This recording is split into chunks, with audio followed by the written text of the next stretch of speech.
आज बात करेंगे हिंदी साहित्य के प्रसिद्ध उपन्यास गोदान और जिसके उपन्यासकार हिंदी साहित्य के उपन्यास सम्राट, कथा सम्राट मुंशी प्रेमचंद।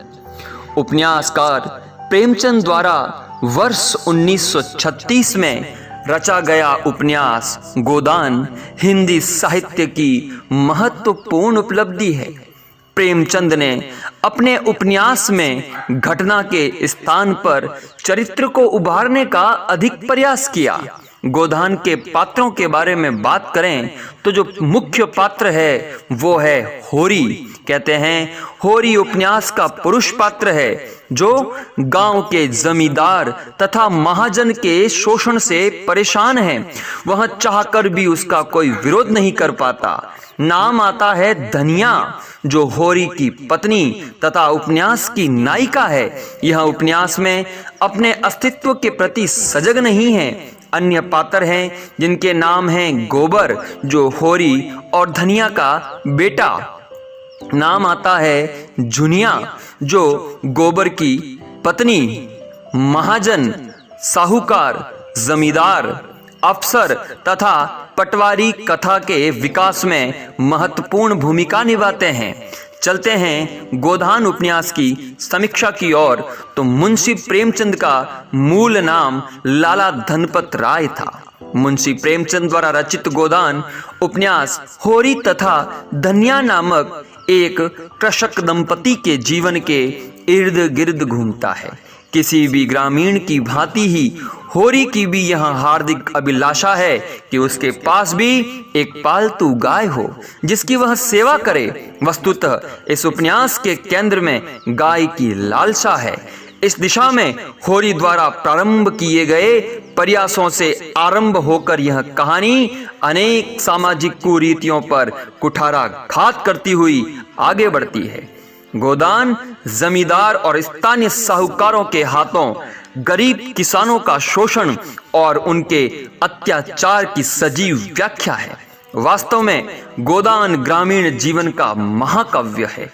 गोदान महाकाव्य को किसान जीवन की समस्याओं, दुखों और त्रासदियों पर लिखा गया महाकाव्य कहा जा सकता है। इसमें गांव और शहर के आपसी द्वंद्व, भारतीय ग्रामीण जीवन के दुख, गांवों के बदलते, टूटते, बिखरते यथार्थ तथा जमींदारी के जंजाल से आतंकित किसानों की पीड़ा का मार्मिक चित्रण है।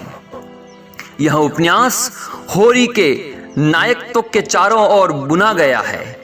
होरी कोई धीरोदात्त नामक नहीं है, न ही उसके चरित्र में महानता और चमत्कार है। यह एक साधारण सा पात्र है तथा साधारण से किसान का प्रतिनिधित्व करता है। धूप और संघर्षों से सांवली और सूखी पड़ गई उसकी त्वचा, पिचका हुआ उसका मुंह, धसी हुई निस्तेज आंखें और कम उम्र में ही संघर्षों की मार से बुढ़ाया हुआ मुख। होरी के इस बिंब से किसी भी भारतीय किसान का चेहरा बरबस सामने आ जाता है। संपूर्ण गोदान में किसानों का खून चूसने वाली महाजनी सभ्यता का क्रूर शोषण चक्र दिखाई देता है। इस चक्र में फंसा हुआ होरी तथा उस जैसे असंख्य गुमनाम किसान साधन विहीन है।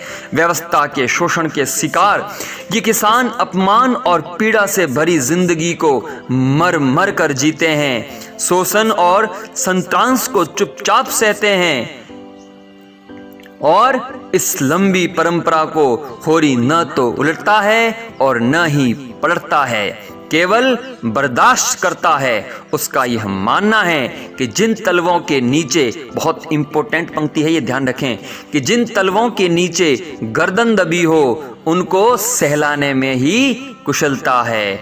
यह उपन्यास जमींदार, अफसर, पटवारी, साहूकार तथा पुरोहित के आतंक में फंसे हुए होरी की लाचारी का मार्मिक चित्रण है। इस कहानी में होरी एक गरीब और शोषित भारतीय किसान की भांति ही यह गरीब की मार, बंटवारे का दर्द, कर्ज की मार, बैलों की जोड़ी बिक जाने या मर जाने का सदमा, आधा खेत तथा साजे की खेती का अपमान और अपने खेतों की नीलामी का दंश सहता हुआ अंत में मजदूरी करने को बाध्य हो जाता है। प्रेमचंद जी ने होरी के चरित्र में विद्रोह तथा क्रांति की इच्छा न दिखाकर एक आम भारतीय किसान की भांति दिखाया है।